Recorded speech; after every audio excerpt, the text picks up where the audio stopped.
Break के बाद एक बार फिर से स्वागत है आप सभी का। तो रुक अगली अहम खबर की ओर कर लेते हैं। एयर इंडिया से अब सरकारी बाबू मुफ्त में हवाई यात्रा नहीं कर पाएंगे, क्योंकि टाटा सन्स के पास एयरलाइन का मालिकाना हक जाने के बाद उसने सरकारी अफसरों को क्रेडिट फैसिलिटी देना बंद कर दिया है। इसके साथ ही सरकार ने भी सभी मंत्रालयों और विभागों से कर्ज में डूबी एयर इंडिया का बकाया तुरंत चुकाने और अब केवल नकद में टिकट खरीदने का ऐलान किया है।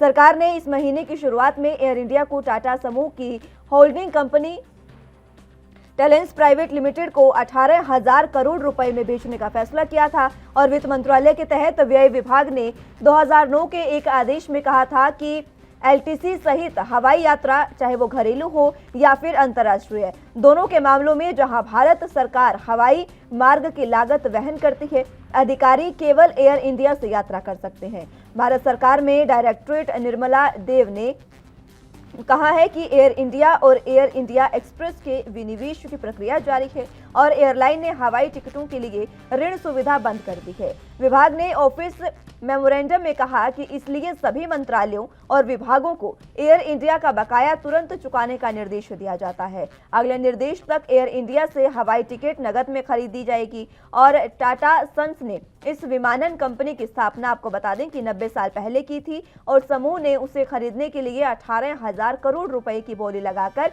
100% हिस्सेदारी हासिल कर ली है। सरकार ने इसी महीने टाटा सन्स की बोली को मंजूरी दी है और सरकारी कंपनियों के निजीकरण की जिम्मेदारी संभालने वाले केंद्र सरकार के निवेश और लोक संपत्ति प्रबंधन विभाग के सचिव तुहिन कांत पांडे ने बीते दिनों कहा था कि टाटा सन्स को होल्डिंग कंपनी टाटा सन्स की एक विशेष इकाई सफल बोलीदाता के रूप में उभरी है और एयर इंडिया के अधिग्रहण की दौड़ में टाटा सन्स ने स्पाइसजेट के प्रवर्तक अजय सिंह की अगुवाई वाले समूह को पीछे छोड़ दिया है।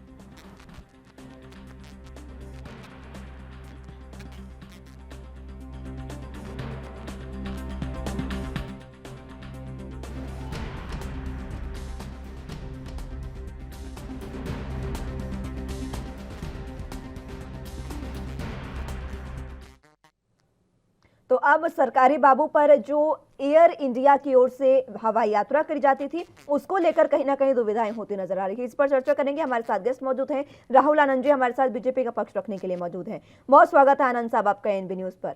अब जिस तरीके से पहले निजीकरण किया गया, उसके बाद अब खुद एयर इंडिया ने यह बड़ा फैसला लिया है और उन्होंने साफ तौर पर कर दिया है कि अब जो भी मंत्रालय है, पहले उनको उनका कर्ज जो बकाया है वो चुकाना होगा और उसके बाद सीधे तौर पर आपको नगद में ही जो टिकट है वो लेनी होगी। यानी कि सरकारी बाबू की, यानी कि चाहे कोई भी मंत्रालय हो, अगर कोई सरकारी अधिकारी अब सफर करता है तो सीधे तौर पर उन्हें कैश में ही ये तमाम जो टिकट है वो लेनी होगी। किस तरीके से आप इस फैसले को लेंगे? देखिए, इस फैसले का हम सब मिलकर स्वागत करते हैं, क्योंकि देश को अगर आगे बढ़ाना है तो इस प्रकार की गतिविधियों में खुलकर आना पड़ेगा और इसमें हार्ड डिसीजन लेना पड़ेगा। और आपने देखा होगा कि जिस प्रकार से एयर इंडिया पहले खुद प्राइवेट थी, जब देश आजाद हुआ तो उसके बाद सरकार ने इस पर पूरा नियंत्रण ले लिया, तो उस समय से ही एयर इंडिया नुकसान में चलने लगा और उसको भरपाई करने के लिए, उसको आगे बढ़ाने के लिए सरकार ने बहुत सारे प्रयास किए, लेकिन अंततः टाटा समूह के पास जब ये वापस गया है और जो सब्सिडी जो मिलती थी एयर इंडिया को, खास करके जो लोग कमाते भी थे, जो सबक भी थे, खास करके मैं बात करता हूँ हर किसी वर्ग की, जो नेता मंत्री भी रहे हैं और जो अधिकारी हैं, जो उच्च अधिकारी भी हैं भारत सरकार के, उन सब लोग क्रेडिट पे टिकट लेते थे और उसकी भुगतान लंबित होती थी, जिसकी वजह से आने वाली समस्या में एयर इंडिया बार बार कर्ज में डूबते जाती थी, जिसके सरकार को भी काफी भारी भरकम नुकसान का सामना करना पड़ा था। तो इस फैसले का निश्चय हम स्वागत करते हैं और खास करके कभी भी किसी भी चीजों को अगर तंदुरुस्त बनाना है तो वो समय समय पर इस प्रकार के कार्य को करते रहना चाहिए। जी, समय समय पर इस प्रकार के कार्यों को करते तो रहना चाहिए, लेकिन अब आप ये देखिए ना, मंत्रालय पर एक बार फिर से जो बोझ है वो तो पड़ा ना, जो वित्त मंत्रालय है उस पर सीधे बोझ पड़ा है, क्योंकि मंत्रालय जो सरकार है वही इसका वहन करती है और अब उनको तमाम जो बकाया है वो कुछ ही समय में चुकाना होगा। देखिए, ये एक अच्छी पहल है मोदी सरकार की, ये बहुत ही अच्छी पहल है और इस फैसले का मैं स्वागत फिर से कहता हूँ कि करता हूँ, इसलिए क्योंकि जो अफसरशाही की जो बात आती है और जो बड़े बाबू की जो बात आती है और खास करके वो कि सरकार इसका भुगतान करेगी, वो चीज से दूर हो गया। जब सरकारी काम में सरकारी काम में अगर एयर इंडिया का इस्तेमाल होता है तो उसकी पैसा निश्चय ही, क्योंकि जब आप इस्तेमाल किसी भी चीजों का करते हैं तो उस समय उसके पैसे चुकाने होते हैं, और ये लंबित होने की वजह से एयर इंडिया नुकसान में जा रही थी। तो ये एक अच्छी पहल है कि जो वित्तीय बोझ पड़ा है उसका तो आपने इस्तेमाल कर लिया है, तो जैसे भी हो सरकारी खजाने से उसका भुगतान किया जाए ताकि एयर इंडिया अपना बेहतर सेवा को जारी रख सके। जी। तो जब सरकार के अंतर्गत थी उस समय भी तो इसको किया जा सकता है ना पूरे तरीके से। जब सरकार के अंतर्गत, आपने अभी खुद ही कहा, देखिए पहले टाटा सन्स के पास थी, उस समय में बहुत अच्छी चल रही थी एयर इंडिया, उसके बाद जैसे ही सरकार के पास आई तो घाटे में चली गई, और अब एक बार फिर से वापस टाटा सन्स ने इसको खरीद लिया है, काफी अच्छी बोली लगाकर इसको खरीदा, और उनके खरीदने के बाद उन्होंने फिर से ये जो फैसला है वो ले लिया है। अब ये जो तमाम चीजें हो रही है उस पर वहन तो सरकार इसका कर रही है, सरकार पर, मंत्रालय पर जिम्मेदारी भी बढ़ेगी, तो लेकिन तमाम जो चीजें हैं, अगर हम नॉर्मल बात को लें तो देखिए, अगर एक घर में एक बिजली का कर्ज अगर बढ़ता है, एक आम इंसान पर बिजली का, अगर आपको उसको 10 यूनिट दे रहे हैं, अगर 5 यूनिट भी ज्यादा होती है तो उसकी बिजली काट दी जाती है। लेकिन सरकारी मंत्रालयों से बार बार ये खबरें निकलकर सामने आती है जब तमाम जो चीजें हैं उनको पूरे तरीके से भुगतान ही नहीं किया जाता। देखिए, मैं आपकी बात का सराहना करता हूं और मैं स्वागत भी करता हूं आपके इस प्रश्न का। और एक जिस प्रकार हम किसी भी सुविधा का इस्तेमाल करते हैं तो उसके एवज में हम उसको भुगतान करते हैं, तो ये जो भुगतान की जो प्रक्रिया है, अगर आप बात कर ले हमारी सरकार की, जो हमारी 7 वर्षों से जो हमारी सरकार है, उसके पहले ही एयर इंडिया की हालत खराब थी। और जो सशक्त करने की जो बात आई है, सशक्त करने की, कि हम सबका साथ और सबका विकास करेंगे, जो हमारा नारा है, अगर इस पे अगर आप ध्यान दें तो जो कैंसर फैला हुआ था उसको हमने जड़ से काटने का काम किया है। और निश्चय ही ये हमारी लायबिलिटी थी सरकार की, जो भी सरकार सत्ता में रहती है उसकी ये लायबिलिटी थी कि उसको देना था। अगर वो तय समय पे वो भुगतान हो गया होता तो आज एयर इंडिया की स्थिति नहीं होती। वो नहीं हुआ और वो सरकार उसको दबाते रही फाइल को, और सरकार के ही काम में उसका इस्तेमाल होता रहा।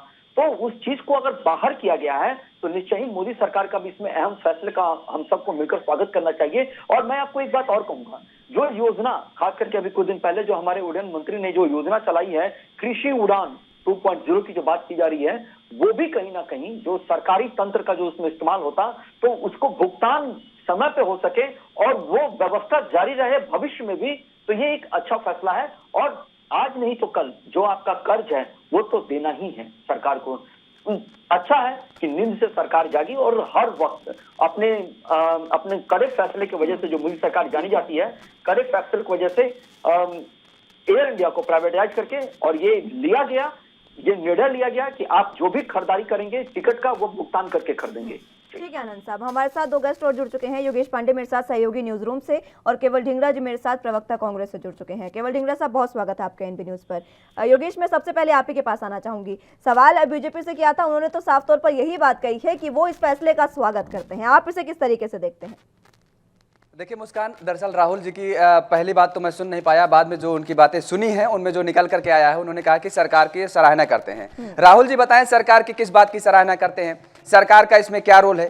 केंद्र सरकार क्या इसमें कौन सा रोल है? कौन सी फाइल बाहर निकाल करके लाई है? ये तो जब आपने विनिवेश किया, टाटा समूह को आपने दिया कंपनी को, तब टाटा समूह ने खुद इस चीज का निर्णय लिया। एयरलाइंस ने कहा कि अब हम आपको यात्रा नहीं करने देंगे। इसमें केंद्र सरकार का क्या योगदान है? टाटा समूह ने, एयरलाइंस ने साफ तौर पर कह दिया है कि हम केंद्र सरकार के उन मंत्रियों को, उन अधिकारियों को अब यात्रा नहीं करने देंगे, क्रेडिट नहीं देंगे। अभी तक आपने बहुत मौज कर लिया, अब आप कैश लाइए, टिकट ले जाइए, या तो आप पुराना बिल, लगभग जो 68 करोड़ का बिल बकाया है, वो पूरा करिए, भुगतान करिए। राहुल जी कह रहे हैं कि केंद्र सरकार जागी, लेकिन देर से जागी, दुरुस्त जागी। कहां जागी? अभी भी तो सो रही है। राहुल जी, 7 साल हो गए, आपने कहा आप केवल एक ही रोना रोते हैं। दरअसल आप जो आपकी लीडर्स हैं आपकी पार्टी के, वो सिर्फ और सिर्फ 70 साल की याद करने लगते हैं, 70 साल का रोना रोने लगते हैं, कांग्रेस की, एनडीए की सरकार का रोना रोने लगते हैं। अरे आपकी कुछ जिम्मेदारी है, 7 साल से आप सरकार में हैं, आपको जनता ने चुना, इसीलिए चुना, दूसरी बार मौका केंद्र में दिया। किस लिए दिया? इसीलिए दिया, जब तक आपके हाथों में एयरलाइंस थी तब तक आपने ये फाइल नहीं की, इसका जिक्र आपने नहीं किया। 68 करोड़ बहुत बड़ी राशि होती है, बहुत बड़ा अमाउंट होता है। और अब जब एयरलाइंस टाटा समूह के अधीन चली गई, तब टाटा समूह ने कहा कि अब ये काम बंद होगा, अब आपको हम क्रेडिट नहीं देंगे, आपके जो मंत्री हैं उनके यात्रा हम फ्री नहीं करने देंगे क्रेडिट पे, आपके जो अधिकारी हैं, अधिकारी और मंत्री आपको ये बात बुरी लग सकती है और जो दर्शक यानी जो मंत्री या अधिकारी या हमारे इस प्रोग्राम को देख रहे होंगे उनको भी ये बात बुरी लग सकती है कि दरअसल आपको बताएं कि जनता की गाढ़ी कमाई का वो पैसा जो होता है वो कागजी काम यानी मंत्रालय के काम से बहाना करके कहीं ना कहीं अपने ट्रिप तक का भी प्रयोग करते हैं। मुस्कान, इस बात से नकारा नहीं जा सकता है। राजधानी अगर उत्तर प्रदेश में योगी सरकार है वहां का जिक्र करें तो वहां पर बिजली विभाग के बिल का जिस तरीके से तमाम सारे जिक्र किए जाते हैं कि बिजली विभाग, अभी आपने बहुत बढ़िया उदाहरण दिया था कि अगर 5 यूनिट बिजली हो जाती है तो आम नागरिक का कनेक्शन काट दिया जाता है।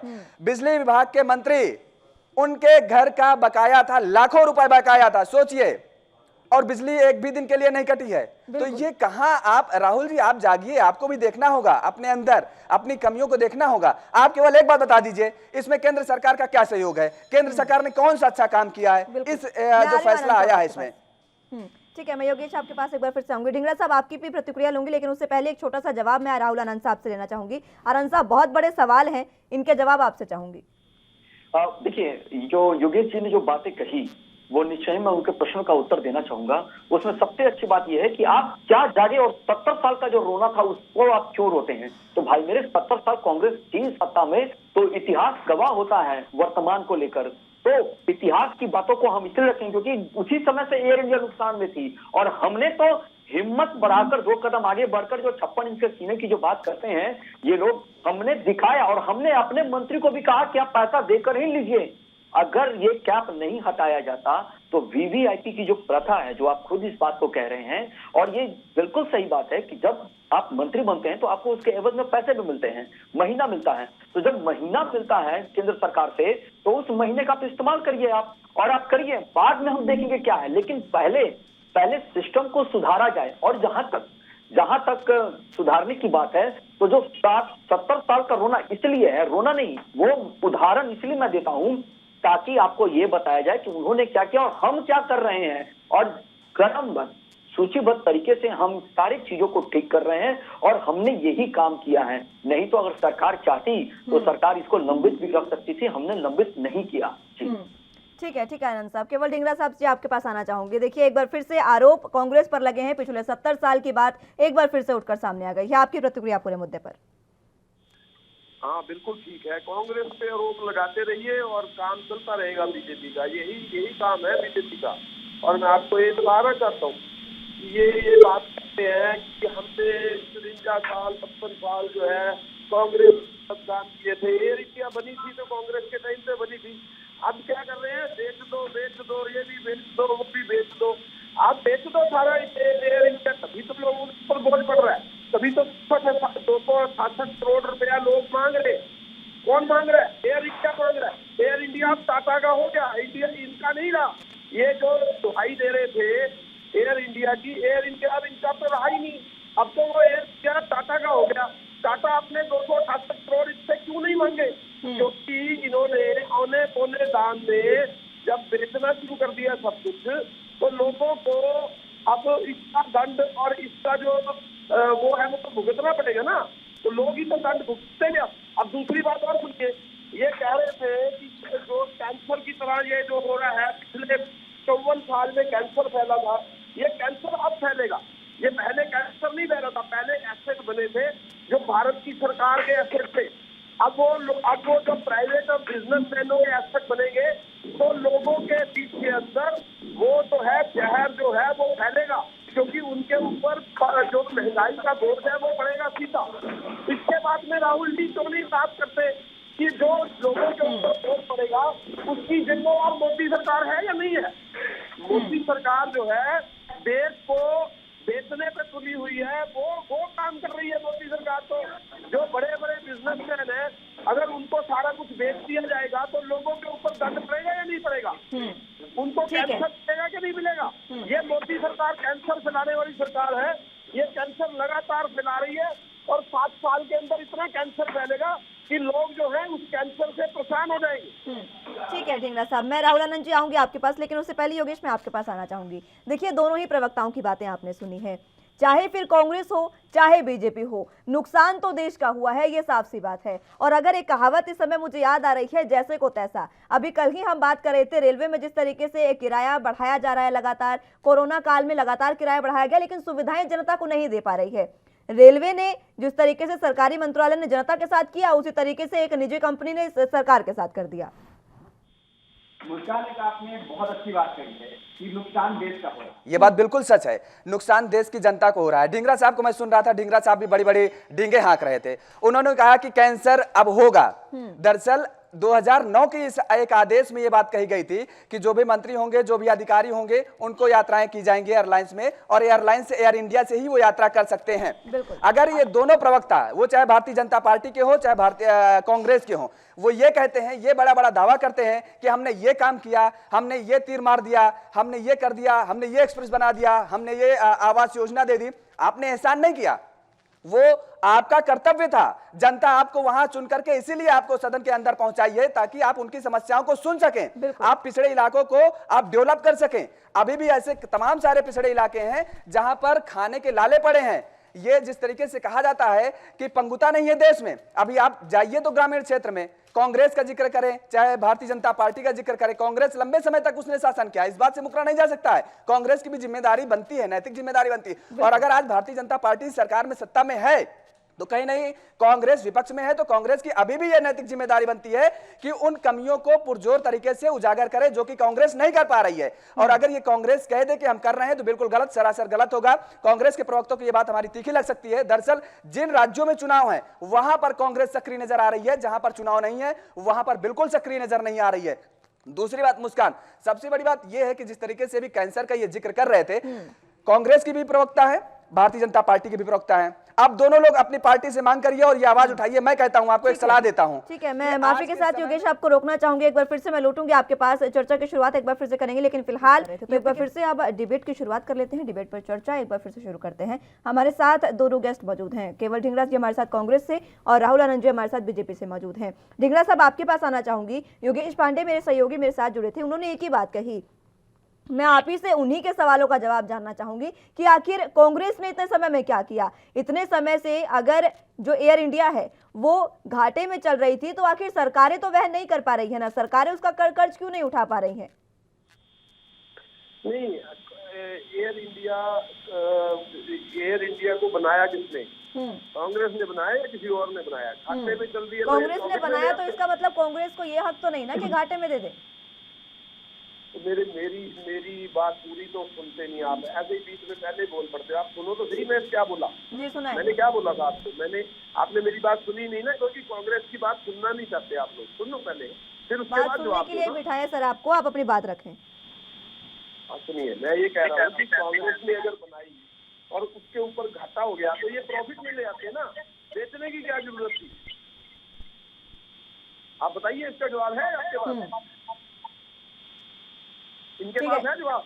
ठीक है, इसका जवाब बीजेपी से ही ले लेते हैं। बीजेपी के प्रवक्ता राहुल आनंद जी हमारे साथ जुड़े हुए हैं। राहुल आनंद साहब, केवल ढींगरा साहब कह रहे हैं कि अगर कांग्रेस ने घाटे में लाया एयर इंडिया को, तो आप प्रॉफिट में ले आते, आपको निजीकरण करने की क्या जरूरत थी? और ये फाइल है, जिस तरीके से मेरे सहयोगी ने कहा, ये बहुत अहम बात है। आपने सरकार की बात की, मुझे लगता है आप भूल गए हैं कि ये एयर इंडिया अब सरकारी नहीं रही है, अब टाटा सन्स के पास चली गई है, और टाटा सन्स के पास जाने के बाद आपके इन तमाम घोटालों का खुलासा हुआ। देखिए, सबसे बड़ी बात यह है कि टाटा एयरलाइंस जो है, जो खास करके वो पहले, जबकि मुझे थोड़ा समझ दीजिएगा, मैं आपको विस्तार से बताता हूँ। इन्होंने जो एक बात कही कि बीजेपी क्यों नहीं प्रॉफिट में ला दी, तो बीजेपी ने प्रॉफिट में लाने के लिए हर संभव प्रयास किया। जब वो नहीं हुआ तब सरकार ने डिसीजन लिया कि इसे हम प्राइवेटाइज करें, फिर पता चलेगा। क्योंकि संजय सिंह जी ने जब 15,000 करोड़ की जब बोली लगाई थी, 15,000 करोड़ की बोली लगाई थी, सरकार ने रिजर्व प्राइवेसी में 12,906 करोड़ रुपए तय किया था। पिछले 2 दशक से एयर इंडिया के निजीकरण की कोशिश की जा रही थी, लेकिन कोई खरीदार एयर इंडिया को नहीं मिल रहा था। उसके बाद इस दौरान सरकारें बदली, मगर इसका निजीकरण नहीं हुआ। जब टाटा सन्स ने खरीद लिया तो बेचने का फैसला किया गया। मैं आपको बताता हूं, सरकार ने हर प्रकार का प्रयास किया था और सरकार ने हिस्सेदारी बेचने में बोली लगाई, मैनेजमेंट कंट्रोल अपने पास रखने का प्रयास किया। लेकिन जो बीच की जिस बातों को जो पढ़ रहा था, मैं यही बताने का प्रयास कर रहा था कि सरकार ने प्रयास किया था, जब नहीं हुआ तब फिर लास्ट में जब रतन टाटा जी जब सामने आके बढ़े तो फिर एयर इंडिया की घर वापसी भी हो गई और हुआ। कि एयर इंडिया अब प्रॉफिट में रहेगा, क्योंकि वो पहले से विस्तारा भी चला रहे थे और अन्य जगहों पे उनका शेयर भी लगा हुआ था। तो हमने तो प्रयास किया, केवल ढींगा जी अपनी नैतिक जिम्मेदारी और नैतिक उत्तर देने से बचते हुए वो बोले कि बीजेपी से पूछ लीजिए, तो बीजेपी का यही उत्तर उत्तर आप है भी कि बचते हमने नजर आ रहे हैं ना राहुल आनंद साहब, उत्तर देने से तो आप भी बचते नजर आ रहे हैं। ढींगरा साहब आपके नहीं। पास आना चाहूंगी, आपको फिर से एक बार आरोप लगा दिए गए हैं कि आप उत्तर देने से बचते नजर आ रहे हैं। केवल ढींगरा जी, आवाज मिल पा रही है आपको? क्या कह रही हैं आप? जी, राहुल आनंद जी एक बार फिर से आप पर आरोप लगाते नजर आ रहे हैं। उन्होंने साफ तौर पर कहा कि कांग्रेस जो है और आप खुद यहाँ पर अपने नैतिक उत्तर देने से बचते नजर आ रहे हैं। घाटा आपके समय में हुआ और उससे आप भाग रहे हैं। देखिए ऐसा है, ये जो एयर इंडिया है ना, ये जो कोई भी चीज, कोई भी एसेट बनता है तो बनाना बड़ा मुश्किल होता है। हमने वो सारे एसेट बनाए, अब ये उसके बीच में नुक्स निकाल रहे हैं कि ये ऐसे नुक्स था, इसमें ये घाटा था, इसमें ये बढ़ात थी। अरे भैया, आपको सरकार किस लिए लोगों ने दी? सरकार आपको लोगों ने इसलिए चुन के दी कि आप उसको बेच दो उठा के। ठीक है, मैं माफी के साथ आपको रोकना चाहूंगी ढींगरा साहब, समय की कमी है। बहुत बहुत शुक्रिया आप दोनों का हमारे साथ जुड़ने के लिए। समय और इजाजत नहीं देता, लेकिन अब जिस तरीके से एयर इंडिया ने सरकारी बाबुओं के लिए ये बड़ा ऐलान कर दिया, साफ तौर पर उनको कह दिया है कि अब आप यहाँ पर अपनी फ्री सुविधाएं नहीं ले सकते हैं। फिलहाल के लिए मेरे साथ इस बुलेटिन में बस इतना ही। आप जुड़े रहिए एनबी न्यूज के साथ। नमस्कार।